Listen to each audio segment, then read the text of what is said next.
I never thought a single Sunday afternoon could destroy everything I believed about love, loyalty, and family.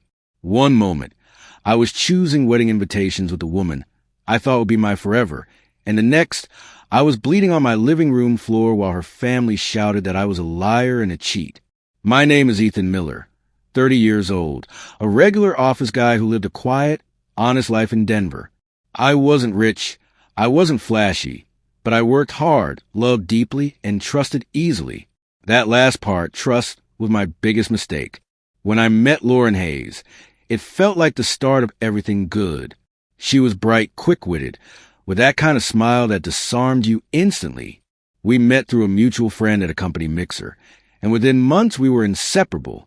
Lauren came from a well-off family. Her father, Robert Hayes, owned a construction firm. Her mother, Clara, managed high-end charity events, and her two brothers, Ryan and Logan, were both athletes who carried themselves like small-town royalty. I never quite fit in, but Lauren always said, "They'll come around once they get to know you." For a while, I believed her. We got engaged after a year of dating. It wasn't some grand, cinematic proposal. Just me, her, and a backyard barbecue surrounded by a few close friends. The smiles looked genuine. But in hindsight, I should have noticed the subtle glances between her parents. The polite smiles, the occasional, "Oh, that's nice," whenever I mentioned my modest job at the accounting firm. They came from money. I came from a blue-collar family that worked hard for every dollar. Still, love made me blind. I didn't care about any of it. Everything changed 3 weeks before the wedding. It was a quiet Sunday, the kind where the sun hits the curtains just right, and you think life can't get any more peaceful. Lauren came home from visiting her parents and said, "We need to talk." That phrase alone froze my blood. She looked pale, hands shaking slightly as she pulled out her phone. Then she showed me a series of photos, grainy, distant images of me walking out of a restaurant with a woman. At first, I laughed in disbelief. "Lauren, that's—" She cut me off. Don't lie to me. I was warned about guys like you. The woman in those pictures was Megan, a co-worker I'd had lunch with, someone I'd known for years. Married with 2 kids, friendly as a sister. That was it. Nothing romantic, nothing secret. But Lauren's eyes were full of disgust, not curiosity. She didn't want to understand. She wanted to condemn. Before I could even begin to explain, the door burst open. Her father and 2 brothers stormed in like they'd been waiting for a signal. Robert's face was red with rage. Ryan cracked his knuckles. Logan was already yelling, "You think you can play my sister?" Ryan spat. "You use her, then go out with some side piece?" I didn't. I tried to say, but Robert's fist connected with my jaw before I could finish.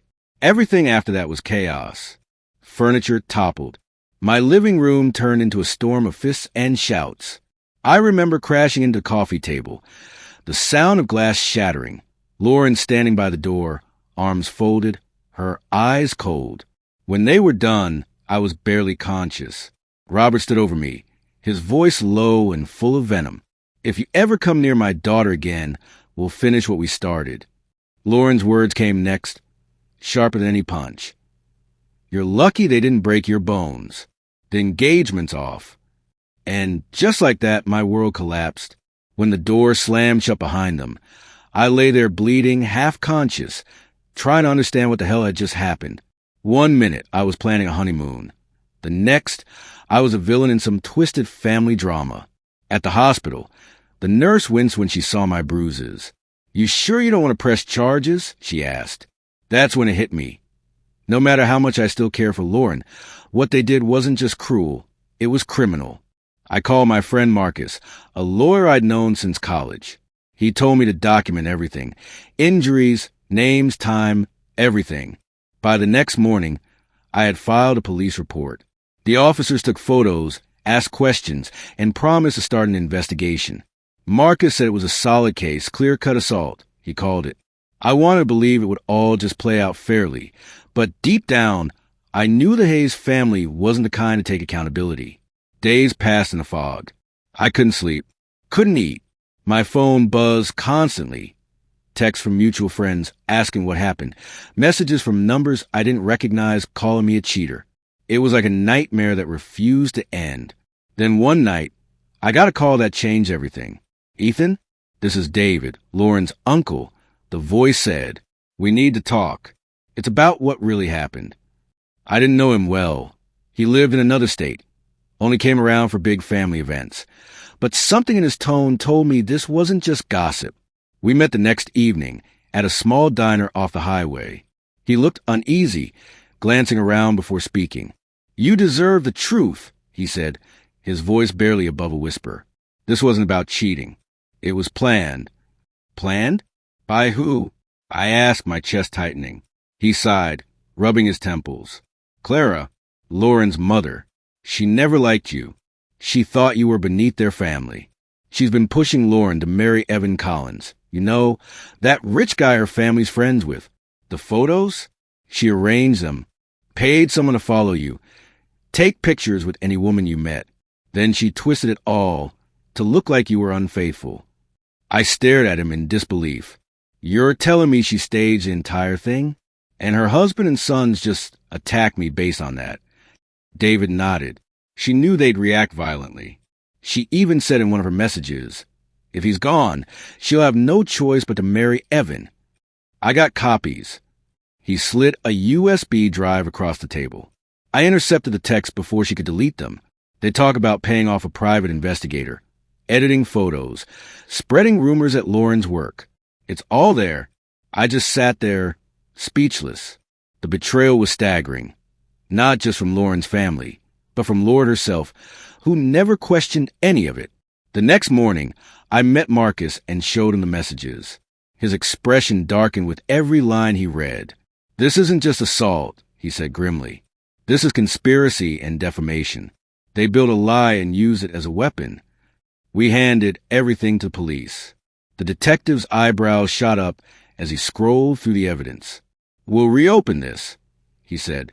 "This changes everything." A few days later, my phone rang again. It was Robert Hayes. His tone had shifted from rage to fear. "Ethan, maybe we overreacted. Let's meet and talk this out, man to man." I hung up. Then Lauren texted, "I'm so sorry.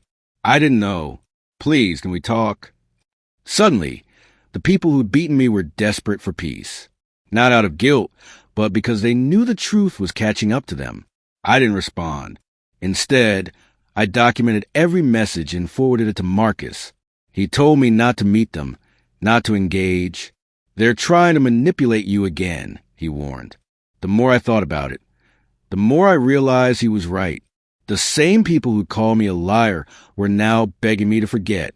They wanted me to move on, to let their crimes fade quietly into the background. But I wasn't going to let that happen. That week, the DA officially expanded the case: assault, conspiracy, and malicious defamation. The Hayes family had built their lies like a fortress.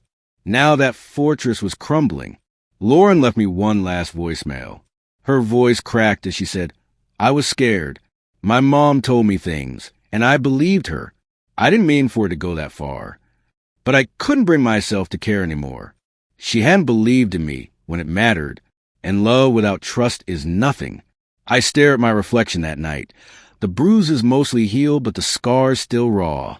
I realized this wasn't just revenge. It was justice. And for once, justice was on my side. The next few days passed like a movie I didn't remember auditioning for. My phone became a battlefield of unanswered calls and desperate messages from Lauren's family. Robert tried to sound calm and diplomatic. Ryan switched between threats and apologies. Clara, the puppet master behind all, didn't reach out directly, but I knew she was pulling the strings somewhere in the background. And Lauren, her texts broke something inside me every time I read them. "Please, Ethan, we can fix this." I didn't know my mom was lying. I was manipulated. The thing is, manipulation only works when you want to believe the lie.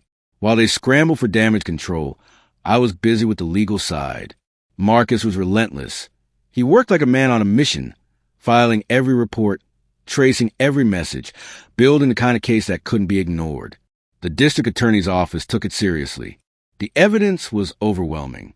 The photos, the text between Clara and her friend planning my downfall, the timestamps, the payment records, everything lined up perfectly. When the detectives went to question Clara, she tried to play innocent. She told them she was just a worried mother who misunderstood things. But when they showed her the text messages, the look on her face reportedly said it all. She had orchestrated everything, from hiring the fake investigator to feeding Lauren half-truths and doctored photos. The officers didn't buy her story. She was officially named a suspect in a criminal conspiracy investigation. Word spread fast. It always does in a town like Denver. People at my office whisper when I walk by, not because they believe the old rumors anymore, but because they couldn't believe what they were hearing now, that my ex-fiancée's entire family was under criminal investigation. My boss, who'd been cautious around me for weeks, finally patted my shoulder. Heard you're taking legal action. Good. Don't let them walk all over you. It wasn't just about me anymore. It was about standing up to people who thought their money could erase consequences. A week later, I was walking out of my apartment when I saw someone waiting by my car. It was Ryan, the older brother. He looked rough, unshaven, pale, like the weight of what was coming had finally started to crush him. "Ethan, man, please," he started, raising both hands like I was the one with power now. "I know we screwed up. We shouldn't have hit you. But dropping charges? That had saved my dad a lot of pain." I stared at him in disbelief. "Your dad's pain? You guys nearly killed me in my own home." He looked at the ground. "We were protecting Lauren. You thought wrong. I cut him off. You didn't protect her. You traumatized me. And you let your mom play you like a bunch of puppets." He sighed heavily. "Look, we'll pay your hospital bills, whatever you need. Just don't let this go to court." I shook my head. "You can't buy me off. You don't get to hit undo on a crime because it's inconvenient." Ryan's jaw tightened, but he didn't argue. He just muttered something under his breath and walked away. For the first time, I realized what real fear looked like. Not the kind I felt that day they attacked me, but the kind that sets in when you finally face the consequences of your own choices. 2 days later, I got a call from Detective Reyes, the officer leading the case. "We've issued warrants for Robert and Ryan," she said. "Logan's next. We're still verifying Clara's financial transactions, but it's only a matter of time." Hearing those words, "issued warrants," sent a strange chill through me. It wasn't satisfaction, exactly. It was something heavier, something final. When the arrests hit the news, everything exploded. The local paper ran a headline: "Prominent family under investigation for assault and false accusations." The comments section was brutal. People who used to praise the Hayes for their community standing now tore them apart. Lauren called me that night. I didn't answer. She called again. Then she left a voicemail that lasted nearly 2 minutes. Her voice cracked halfway through. "Ethan, please, I don't know what to do. My dad's in jail. My brothers are being questioned, and my mom won't stop crying. I was stupid. I should have trusted you. I'll do anything to make it right." I played that voicemail twice. Not because I missed her, but because I wanted to make sure I wasn't hearing fake remorse. But no matter how hard I tried, I couldn't forget the image of her standing by that door, arms crossed, watching me bleed, saying I was lucky they didn't break my bones. No amount of tears could undo that. A few weeks later, Marcus called. "Pre-trial hearing set," he said. "They'll try for a plea deal, but don't expect sincerity. They're cornered, not sorry." The morning of the hearing, I showed up at the courthouse in a plain gray suit. My palms were sweating, my heart pounding like a drum. Inside, the Hayes family sat together. Robert with swollen ego deflated into shame, Ryan and Logan looking like lost kids, and Clara, the mastermind, sitting there in designer clothes like she was attending a charity gala. Lauren was there too, a few seats behind them. She looked like she hadn't slept in weeks. When our eyes met, she tried to smile. I didn't return it. The prosecutor went over the charges: aggravated assault, conspiracy to defame, obstruction of justice. Marcus presented the timeline, the text, the photos, the financial trail. The evidence was airtight. At one point, Clara leaned toward her lawyer and whispered something. He stood up and said, Your Honor, my client would like to offer a settlement to Mr. Miller to avoid further escalation. The judge turned to me. Mr. Miller, would you consider settling this matter privately? I stood. My voice was calm, but I could feel the tremor of anger in every word. No, Your Honor. They didn't make a mistake. They plotted, they lied, and they attacked me. I want this case to go to trial. The courtroom went silent. Clara's face turned red. Robert muttered something I couldn't hear. Lauren lowered her head. When I walked out of the courthouse that day, I didn't feel triumphant.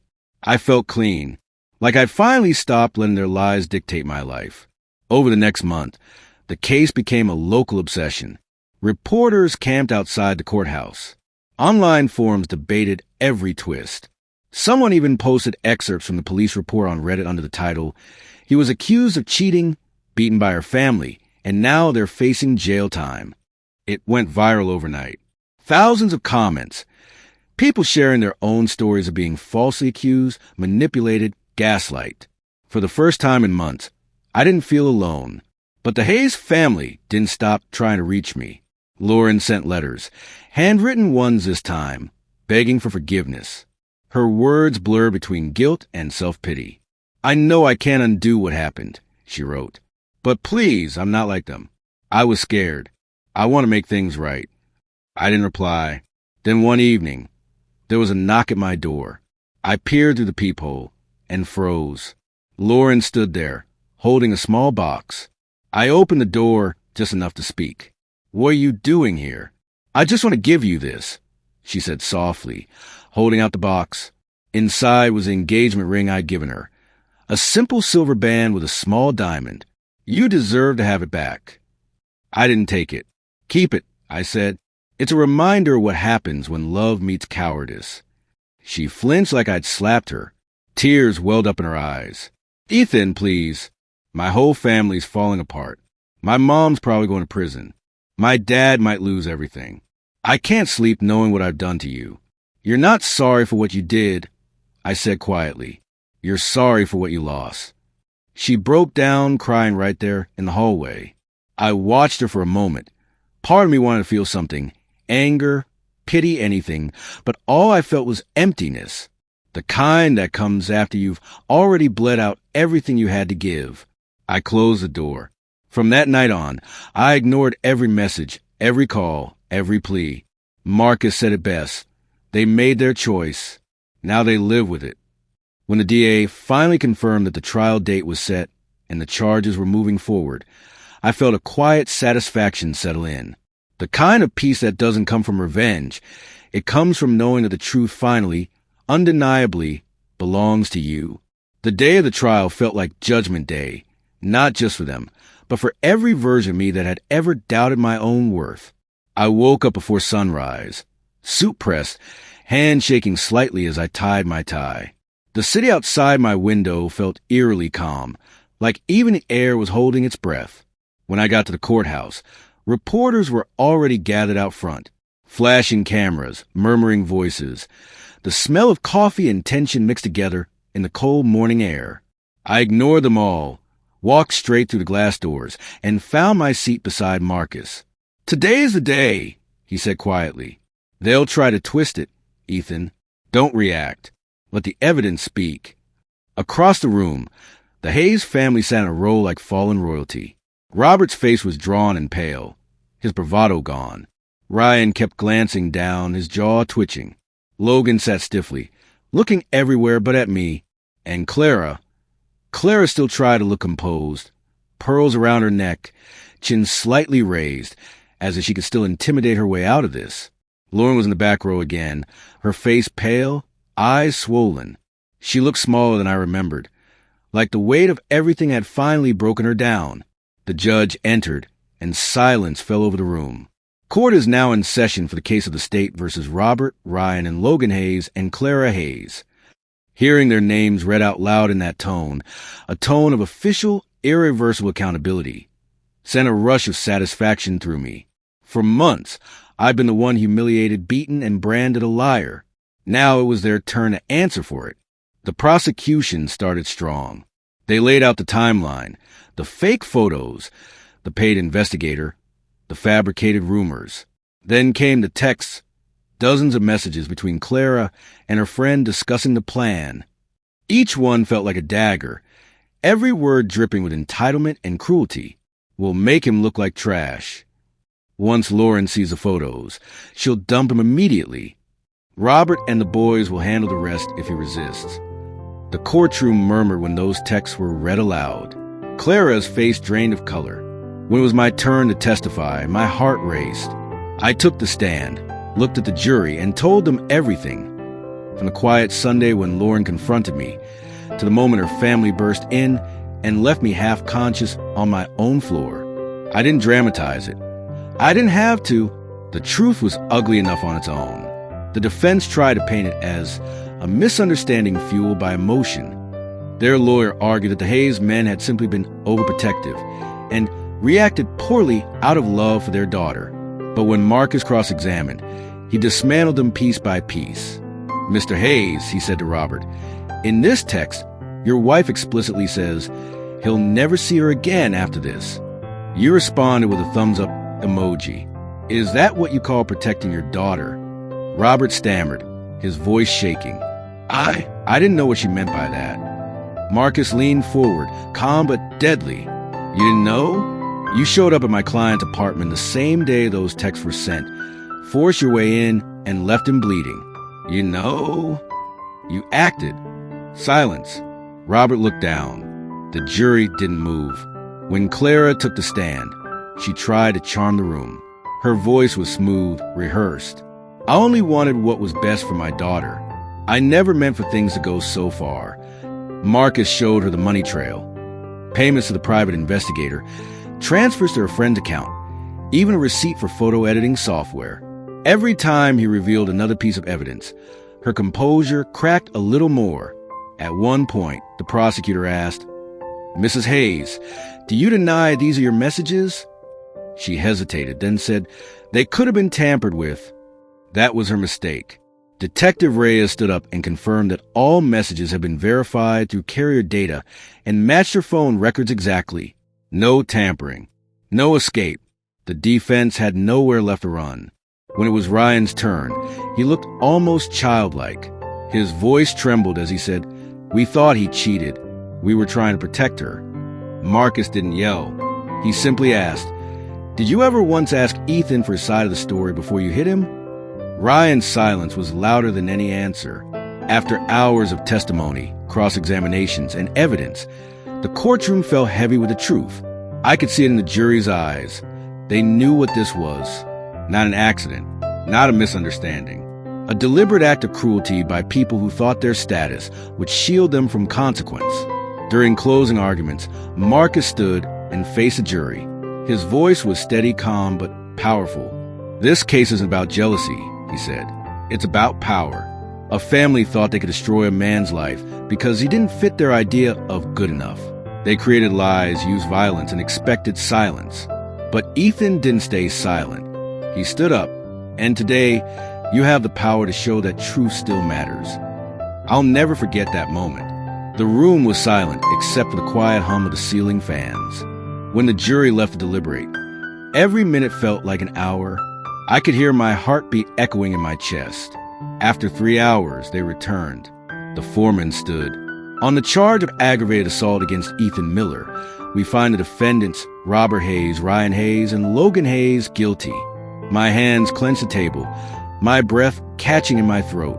On the charge of conspiracy to defame, we find the defendant, Clara Hayes, guilty. It was done. The sound that escaped Robert was half growl, half sob. Clara covered her face. Ryan hung his head. Logan stared blankly ahead like his brain had shut down. Lauren's quiet cry echoed from the back row. The judge's gavel struck once, sharp and final. Sentencing will be determined next week. Court is adjourned. I stood there for a moment, staring at the spot where they'd sat. For people who'd built their lives on pride and lies, now reduced to nothing. And for the first time since that horrible day, I felt like I could breathe again. Outside, the reporters swarmed, shouting questions. "Ethan, how do you feel? Will you forgive them?" I stopped on the courthouse steps, the autumn wind cold against my face. "How do I feel?" I said quietly. "I feel free." The next week, sentencing was short. Robert and Ryan got 2 years each for aggravated assault. Logan, who joined later in the attack, got a year in probation. Clara got 18 months for conspiracy and defamation. The judge didn't mince words. "You destroyed a man's reputation and nearly his life because of arrogance. This court won't tolerate it." Lauren tried to speak to me afterward, but I walked away. There was nothing left to say. Her silence on that day months ago had spoken louder than any apology could now. When I finally got home, I sat on my couch, the same one I'd been beaten beside, and just stared into the quiet. No rage, no satisfaction, just peace. I posted an update on Reddit that night, not for attention, but because people had followed my story since someone first leaked it. I wrote, "Justice doesn't erase what they did, but it reminds people like them that money, pride, and lies can't protect you forever. Sometimes truth takes its time, but always arrives." The post exploded. Thousands of comments. People cheering, some crying, some sharing their own stories. For the first time in months, I smiled, because in the end they took my peace, but I took back my power. It's strange how quiet life becomes after chaos ends. For months, my world had been noise. Arguments, sirens, lawyers, reporters. But when the dust settled, silence returned like an old friend I hadn't seen in years. The morning after the sentencing, I woke up before sunrise. The city outside was still asleep. Streets empty except for the occasional bus groaning down the hill. I made coffee, sat on my balcony, and let the cold air bite my skin. For the first time in forever, there was no court date marked on my calendar. No dread, waiting in my chest. It was over. But peace doesn't come all at once. It trickles in, drop by drop. At first, I didn't know what to do with myself. I'd spent so long fighting back that normal felt foreign. Marcus checked in a few times, reminded me to take things slow. "Healing isn't a sprint," he said. "You've earned the right to breathe." I decided to take some time off work and travel. Nothing fancy, just me and my thoughts. I drove up the coast, stopping in small towns, watching the ocean crash against the rocks. Every night, I'd write, sometimes about the case, sometimes about the people I met, sometimes about nothing at all. Writing became my therapy. One night, sitting by a fire pit outside a small inn, a stranger asked what brought me there. I told him, in vague terms, that I'd gone through something ugly but came out stronger. He nodded and said, "Scars mean you survived. Some people wear them like shame. Others wear them like armor." That stuck with me. Weeks later, I returned home with a sense of quiet strength. The hate and bitterness had started to fade. What replaced it wasn't forgiveness. It was acceptance. What happened couldn't be undone. But it also couldn't define me anymore. Then, one evening, as I was walking out of a grocery store, I saw her. Lauren. She looked different. Thinner, tired, a sadness in her eyes that wasn't there before. She froze when she saw me. "Ethan," she whispered. I didn't say anything. "I wanted to call you," she said softly, stepping closer. "I didn't know if you'd ever want to hear from me again." "You were right," I said. "I don't." Tears filled her eyes. "I made a mistake. I believed them when I should have trusted you." I nodded. "You did, and I paid the price for it." "I've left them," she said. "I've been in therapy. I hate what they did. What I did. I just needed you to know that." For a long moment, we stood there, the weight of everything between us heavy but silent. "I hope you find peace," I said finally. Then I walked away. That was the last time I ever saw her. Months later, I found out through a mutual acquaintance that she'd moved to another state and started over. I didn't feel anything. Not relief, not anger, not nostalgia. Just calm detachment. Like a chapter that had closed so completely it no longer belonged to my story. What did belong to my story, though, was growth. The Reddit post I'd written after the trial went viral beyond anything I imagined. People reached out from everywhere, victims of false accusations, survivors of family abuse, those who've been broken and silenced by lies. They said my story gave them hope. One message stood out. A woman wrote, "Thank you for showing that truth doesn't need to scream. It just needs to survive long enough to be heard." That line became the title of the podcast I eventually started, Long Enough to Be Heard. Each week, I shared real stories of betrayal, injustice, and redemption, not for fame, but to give others what I once needed, a voice when everything else had been taken away. The show grew faster than I expected. Sponsors came, then media interviews, then a book deal offer. I turned it all down at first. I wasn't ready to monetize my pain. But then I realized it wasn't about profit, it was about purpose. So I wrote a book, not about revenge, but about survival, about learning to stand again after being knocked down by people who never thought you would. It became a bestseller in its first month. The irony wasn't lost on me. Robert and Clara had tried to destroy my reputation.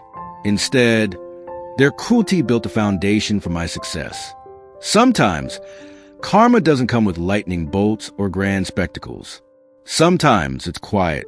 It just lets you rebuild while your enemies watch from the ruins they made for you. One day, Marcus called to tell me something strange. "You won't believe this," he said. Robert's company filed for bankruptcy. They lost half their clients after the trial. I paused. "And Clara? Well, let's just say she's not hosting charity events anymore." Word got around fast. No one wants her in their circles.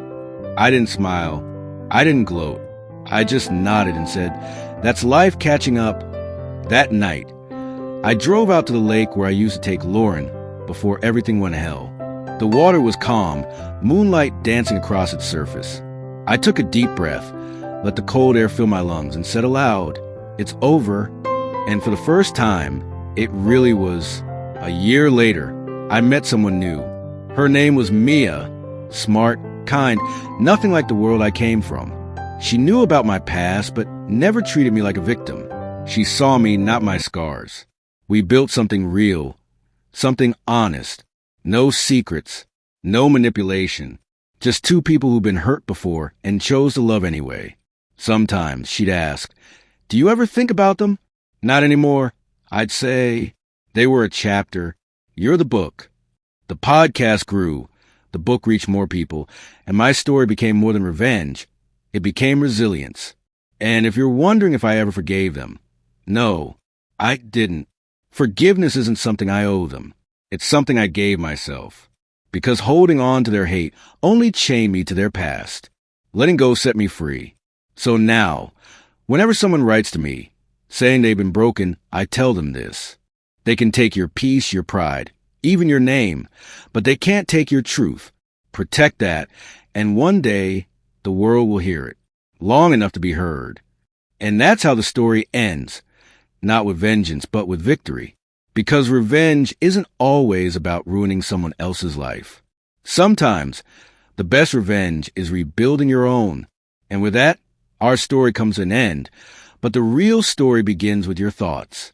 What would you do if you were in this situation? Let me know in the comments.